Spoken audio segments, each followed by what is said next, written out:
Face కి mask, bike కి number plate లేదు. ఈ వీడియో చూడండి. ఈ పర్సన్ వచ్చి ఆ అవుట్లెట్ లో ఏం చేశాడంటే, ఒక 5000 రూపీస్ కావాలి, నేను ఫోన్ పే చేస్తా, ఒక 500 రూపీస్ మాత్రం పెట్రోల్ కొట్టేసి మిగిలిన 4500 నా క్యాష్ అక్క అని అడిగాడు. అట్లా అడిగినప్పుడు ఎవరైనా ఉన్నాయి కదా అని ఇస్తాం కదండి. ఇది కానీ ఈ పర్సన్ చేసింది ఏంటంటే, నిజమైన ఫోన్ పే చేయలేదు, అది ఫేక్ ఫోన్ పే.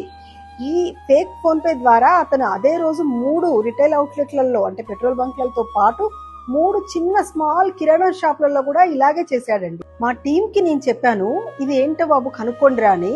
అది ఎట్లా ఉందంటే, అది ఆండ్రాయిడ్ లో పనిచేస్తుంది.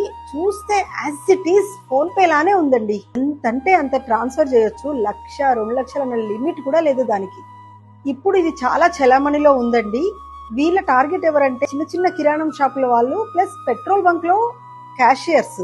వీళ్ళు ఎందుకంటే చాలా బిజీగా ఉంటారు, ఎవ్రీ ఫోన్ పే చెక్ చేసుకునేంత టైం కూడా వీళ్ళకు ఉండదు. కాబట్టి వీళ్ళు బాగా టార్గెట్ అవుతున్నారు. కాబట్టి మీరు ఫోన్ పే స్పీకర్ పై ఆధారపడండి. ఆ స్పీకర్ లో మీకు క్యాష్ వచ్చిందా లేదా అన్నది చూడండి. మళ్ళీ ఏమైనా డౌట్ ఉంటే మీరు మీ ఫోన్ లో కూడా చెక్ చేసుకోండి. చిన్న చిన్న మోసాలకు గురి కాకండి. Thank you. This is Hima from Pattabhi fuels.